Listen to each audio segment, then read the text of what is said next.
25শে ফেব্রুয়ারিকে জাতীয় শহীদ সেনা দিবস ঘোষণা, সংশ্লিষ্ট মন্ত্রণালয় বিভাগ সংস্থাকে যথাযথভাবে প্রতিপালনের নির্দেশ।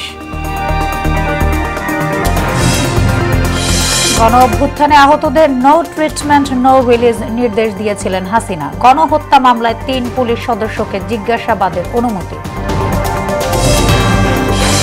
ডিসেম্বর বা পরের জুনেই জাতীয় নির্বাচন, ফের বললেন প্রধান নির্বাচন কমিশনার। আইন সংশোধনে স্থানীয় নির্বাচনে বিলম্বের আভাস। এবং আমদানি বাড়লেও বাজারে ভোজ্য তেলের সংকট কাটেনি। রমজান ঘিরে উদ্বেগ, প্রশাসনিক ব্যর্থতা দেখছেন ব্যবসায়ী নেতারা।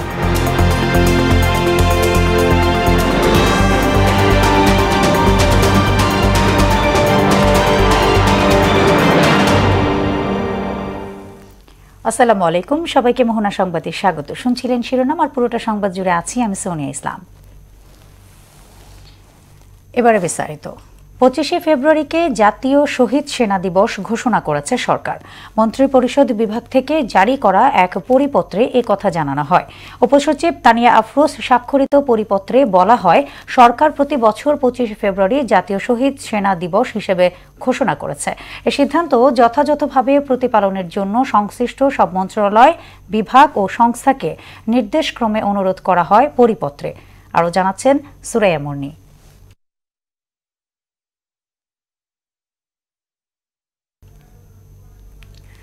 দর্শক, রিপোর্টটি প্রক্রিয়াধীন থাকা অবস্থায় চলে যাচ্ছি পরের সংবাদে। নো ট্রিটমেন্ট নো রিলিজ গণ অভ্যুত্থানে আহতদের দেখতে গিয়ে চিকিৎসক ও সংশ্লিষ্ট হাসপাতাল কর্তৃপক্ষকে এমন নির্দেশ দিয়েছিলেন সাবেক প্রধানমন্ত্রী শেখ হাসিনা। এমনটাই সাংবাদিকদের জানিয়েছে আন্তর্জাতিক অপরাধ ট্রাইব্যুনালের চিফ প্রসিকিউটর মোহাম্মদ তাজুল ইসলাম। এদিকে জুলাই আগস্টের গণহত্যা মামলায় 3 পুলিশ সদস্যকে একদিন করে জিজ্ঞাসাবাদের অনুমতি দিয়েছেন আন্তর্জাতিক অপরাধ ট্রাইব্যুনাল। বিস্তারিত কাজী পাপ্পুর রিপোর্টে। জুলাই আগস্ট আন্দোলনে নিরীহ ছাত্রদের ওপর পুলিশের সঙ্গে নির্বিচারে গুলি চালায় আওয়ামী লীগ ও তার অঙ্গ সংগঠনের নেতাকর্মীরা। এতে 1400 শতাধিক ছাত্র জনতা শহীদের পাশাপাশি আহত হয় কয়েক হাজার মানুষ। 5 আগস্ট পতনের আগে তৎকালীন সরকারের সাবেক প্রধানমন্ত্রী শেখ হাসিনা আহতদের দেখতে বিভিন্ন হাসপাতালে যান। সেখানে তিনি কর্তব্যরত ডাক্তারদের নানা রকম নির্দেশনা দেন, যার অন্যতম ছিল আহতদের চিকিৎসা সেবা না দেয়া।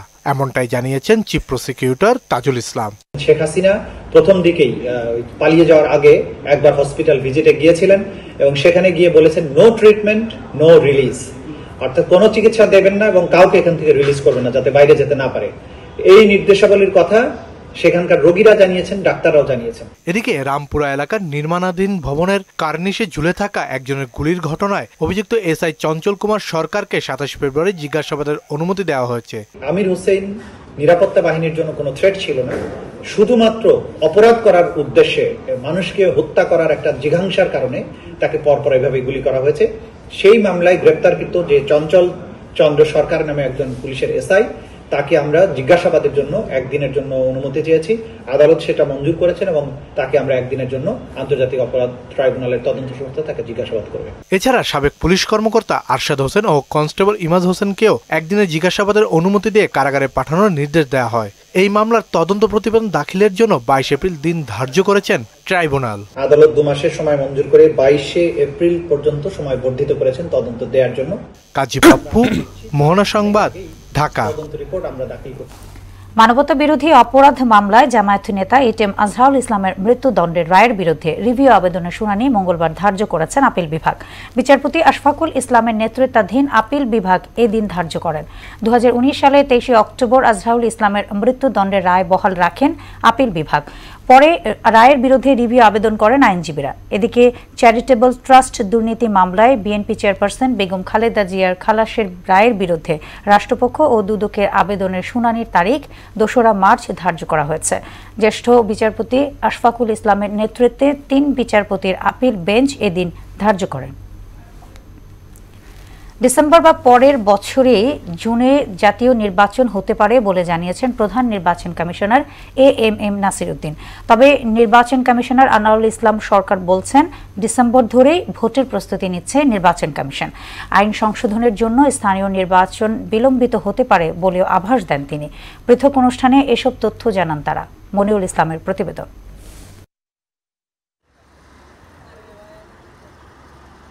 স্থানীয় সরকার নাকি জাতীয় নির্বাচন, কোনটি আগে, এমন প্রশ্ন ঘুরপাক খাচ্ছে চারিদিকেই। এ নিয়ে রাজনৈতিক দলগুলোর মতবিরোধ তো রয়েছেই, তার উপর নানা মহলেও চলছে কানাঘুষা। এমন পরিস্থিতিতে রোববার নির্বাচন ভবনের নিজ দপ্তরে সাংবাদিকদের বিভিন্ন প্রশ্নের জবাব দেন নির্বাচন কমিশনার আনোয়ারুল ইসলাম সরকার। বলেন, কোনো চাপের কাছে নতি স্বীকার করবে না কমিশন, তাই যৌক্তিক সময়ের মধ্যেই নির্বাচনী তফসিল ঘোষণা হবে। নির্বাচন কমিশন বাস্তবতার প্রেক্ষিতে নিরপেক্ষভাবে এবং তার প্রস্তুতি নেওয়া সাপেক্ষে আমরা ডিসেম্বরে নির্বাচন করার জন্য যে যৌক্তিক সময়টা আগে রাখতে হবে সেই সময়েই আমরা এই শিডিউলটা ডিক্লেয়ার করব ইনশাল্লাহ। তবে জাতীয় নির্বাচন ডিসেম্বরে হলে এবছরের জুনে স্থানীয় সরকার নির্বাচন করার সুযোগ নেই। মতানৈক্যের পাশাপাশি আইন সংশোধনও এক্ষেত্রে বড় বাধা বলে উল্লেখ করেন তিনি। শুধু সংস্কার কমিশন এই বিষয়ে ঐক্যমত্য হওয়ার পাশাপাশি অন্য সংস্কারের বিষয়েও যদি ঐক্যমত্য হন তাহলে সেই ক্ষেত্রে আপনার আরপিইউ সংশোধনের বিষয় রয়েছে, তারপরে সংশ্লিষ্ট যে আইনগুলো সংশোধনের বিষয় রয়েছে, এগুলো সংশোধন করার পরে কিছু কাজকর্ম প্র্যাকটিক্যালি করতে হবে, সেই ক্ষেত্রে তো সময় লাগবেই। তবে ডিসেম্বরে সম্ভব না হলে আগামী বছরের জুনে জাতীয় নির্বাচন অনুষ্ঠানের আভাস দেন প্রধান নির্বাচন কমিশনার। কক্সবাজারে ভোটার তালিকা হালনাগাদ কার্যক্রমের এক অনুষ্ঠানে এমন আভাস দেন তিনি। প্রধান উপদেষ্টা মহোদয়ের একটা ঘোষণা পেয়েছি, এখন উনি একটা ঘোষণা দিয়েছেন, আমরা কি এটা can you ignore it?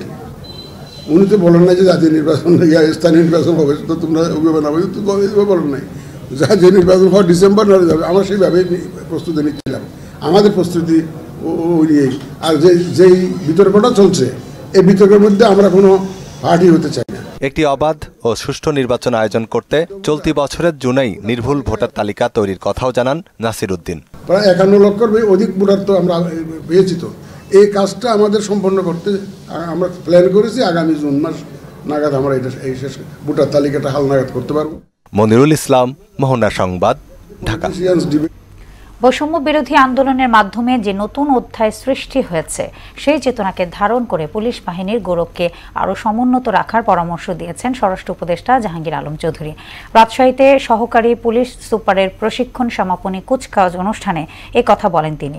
Bangladesh রাষ্ট্র সব নাগরিকের কোনো দল বা কোনো গোষ্ঠী বা কোনো সম্প্রদায়ের নয় বলেও জানান স্বরাষ্ট্র উপদেষ্টা।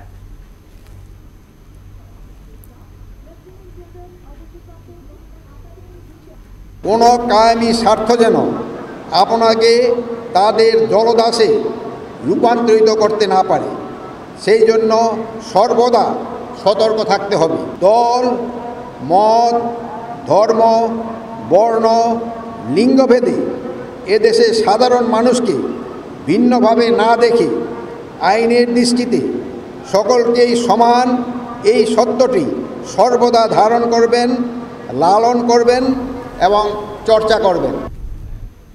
ওএসডি এবং বাধ্যতামূলক অবসরে পাঠানো ডিসিদের মধ্যে যাদের বিরুদ্ধে আর্থিক কেলেঙ্কারির অভিযোগ আছে কেবল তাদের নামে মামলা হবে, বাকিদের বিরুদ্ধে নয় বলে জানিয়েছেন জনপ্রশাসন মন্ত্রণালয়ের সিনিয়র সচিব মুখলিসুর রহমান।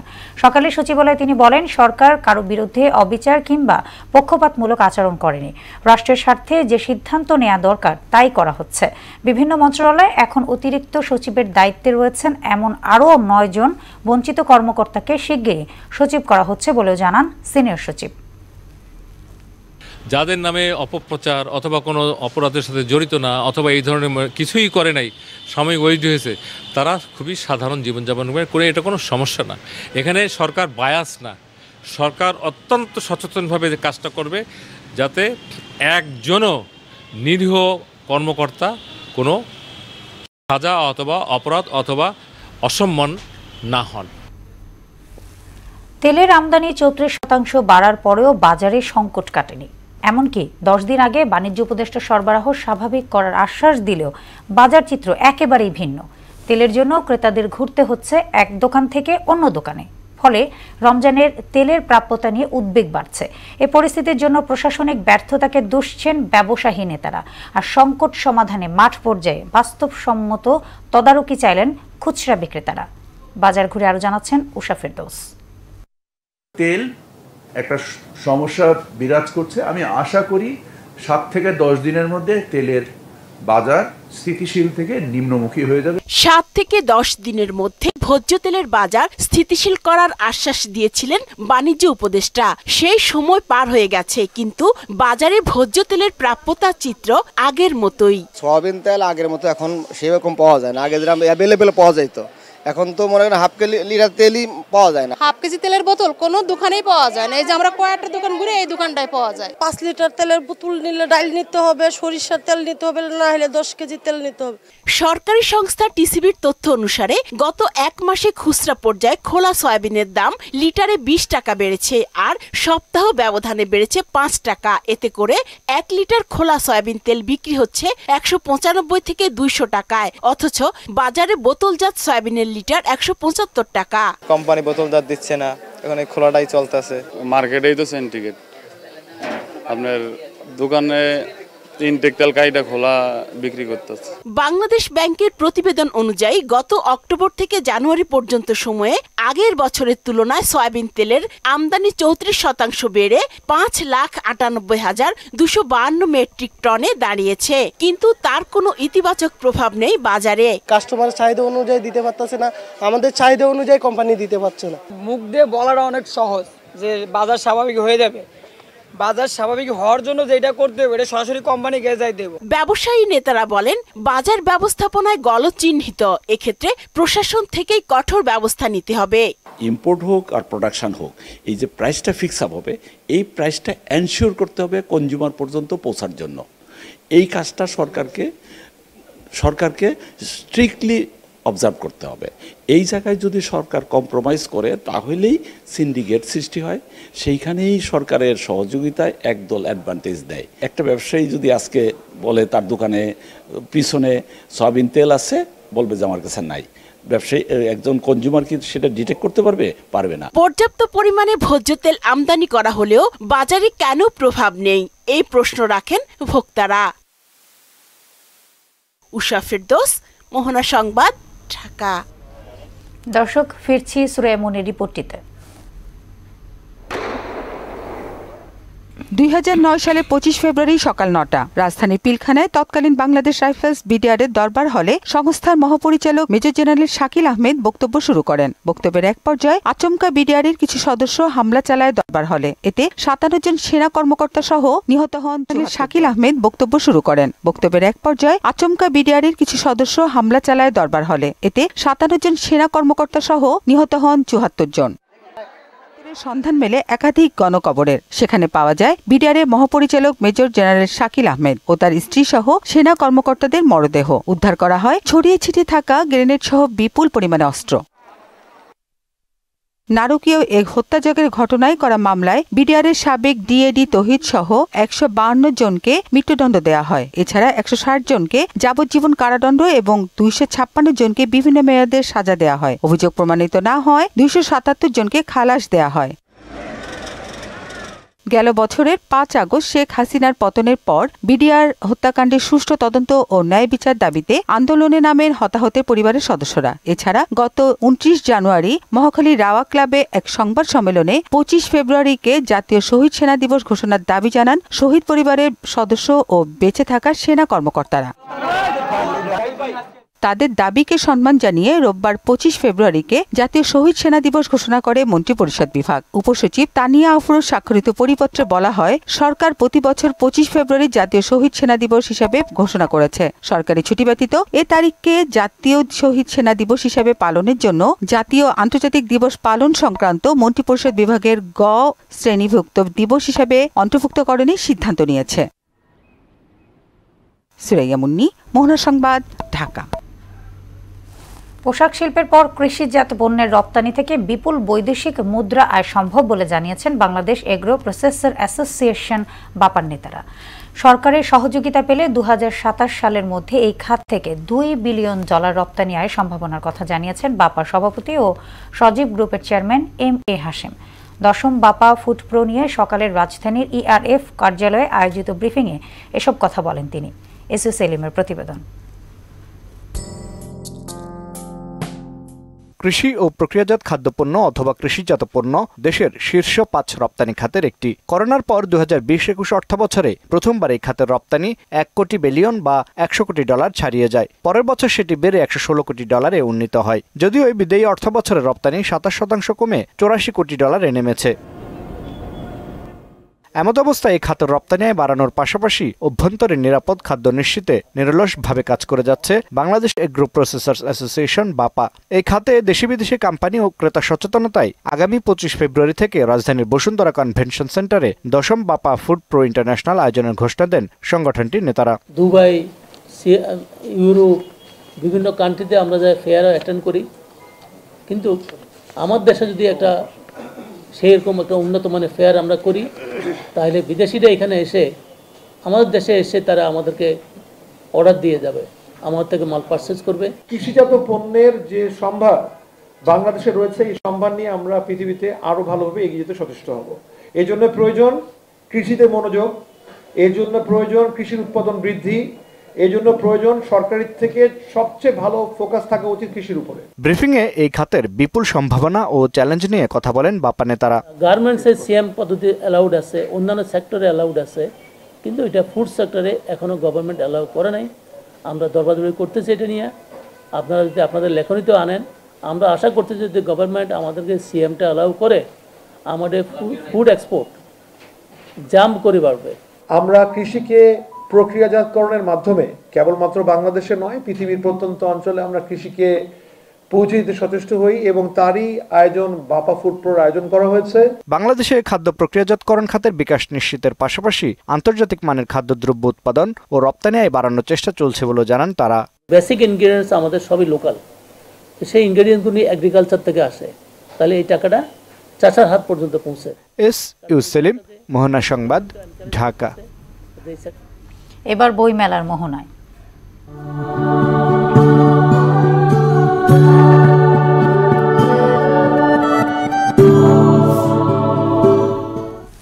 সময়ের আবর্তে শেষ সপ্তাহে পা রাখল অমর 21শে বইমেলা।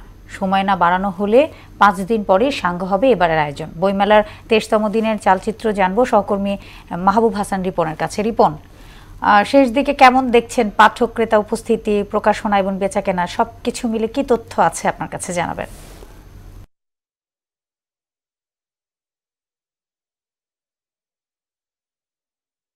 সোনিয়া, আপনাকে ধন্যবাদ। এই মুহূর্তে বসন্তের পাতাঝরা সেই শেষ বিকেলে যুক্ত হচ্ছি বইমেলা থেকে।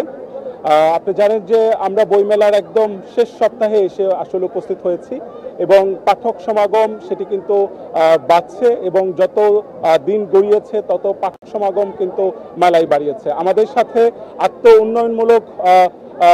উন্নয়নমূলক বিভিন্ন বই লেখেন এবং তিনি আমাদের বিভিন্ন রকম বই লেখেন। আমরা এখন যুক্ত হব এই বইমেলায় তার কি বই আসছে। ধন্যবাদ রিপন। আমার এই বইমেলায় আরেকটি বই নিউরোলজিক্যাল, এটি হলো প্যাসিভ পুরুষ, এবং আরেকটি বই আত্মোন্নয়নমূলক এক্স ফ্যাক্টর, নিজেকে জানার অজানা সূত্র। এই দুটি মূলত নতুন বই। এবং এই বইগুলো পাঠকদের জন্য কি ধরনের বই এবং পাঠকরা তারা কি বিষয়গুলোকে সামনে রেখে আপনার এই বইগুলো কিনতে পারে? বা আসলে একটি সময় গিয়ে আমাদের প্রাপ্তি এবং প্রত্যাশার সমীকরণ আসলে কখনোই মেলে না।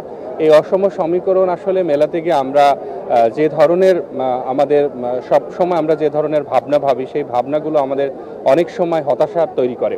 এই হতাশা, শূন্যতাবোধ, এই অনুভূতি থেকেই আসলে এই বইগুলো, যেখানে পারিপার্শ্বিক নানা সমস্যা, সংকট, আমাদের ঘরে বাইরে কর্মস্থলে নানা ধরনের যে প্রত্যাশা এবং প্রাপ্তির যে অসমতা, এই ধরনের বিষয়গুলো নিয়ে একটি কাহিনী নির্ভর থ্রিলার, যেটি প্যাসিভ পুরুষ, এবং আরেকটি হলো আত্মোন্নয়নমূলক বই, বিভিন্ন সূত্র দিয়ে 8টি ফ্যাক্টরের মাধ্যমে, সেটি হলো এক্স ফ্যাক্টর।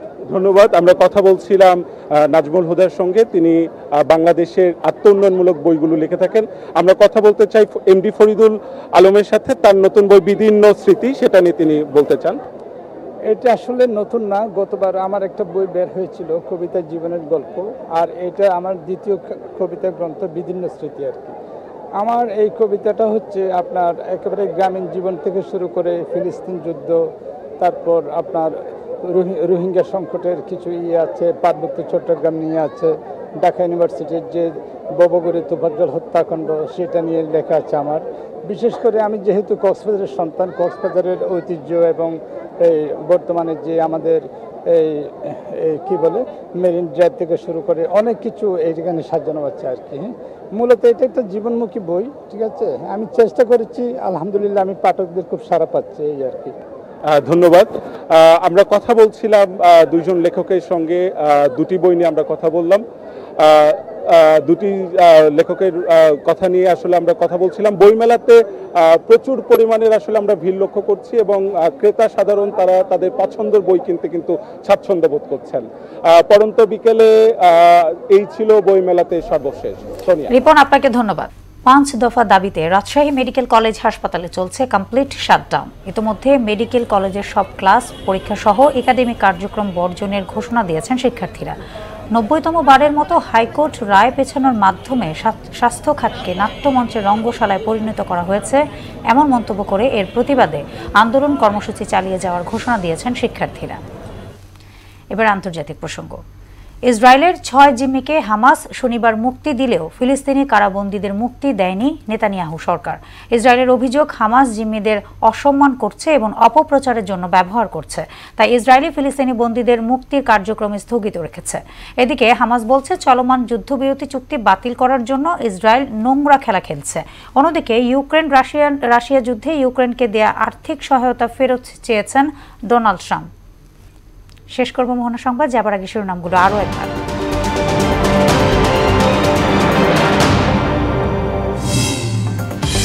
25শে ফেব্রুয়ারিকে জাতীয় শহীদ সেনা দিবস ঘোষণা, সংশ্লিষ্ট মন্ত্রণালয় বিভাগ সংস্থাকে যথাযথভাবে প্রতিপালনের নির্দেশ। গণঅভ্যুত্থানে আহতদের নো ট্রিটমেন্ট নো রিলিজ নির্দেশ দিয়েছিলেন হাসিনা। গণহত্যা মামলায় 3 পুলিশ সদস্যকে জিজ্ঞাসাবাদের অনুমতি। ডিসেম্বর বা পরের জুনে জাতীয় নির্বাচন, ফের বললেন প্রধান নির্বাচন কমিশনার। আইন সংশোধনে স্থানীয় নির্বাচনে বিলম্বের আভাস। এবং আমদানি বাড়লেও বাজারে ভোজ্য তেলের সংকট কাটেনি, রমজান ঘিরে উদ্বেগ। প্রশাসনিক ব্যর্থতা দেখছেন ব্যবসায়ী নেতারা। এই ছিল মোহনা সংবাদে। পরবর্তী সংবাদ রাত 9টায়। এর আগে সংবাদ এক নজর দেখবেন সন্ধ্যা 7টায়। মোহনার সবশেষ খবর জানতে ভিজিট করুন www.mona.tv। সংবাদ দেখতে পারেন ইউটিউব এবং ফেসবুকে। এতক্ষণ সঙ্গে থাকার জন্য ধন্যবাদ সবাইকে।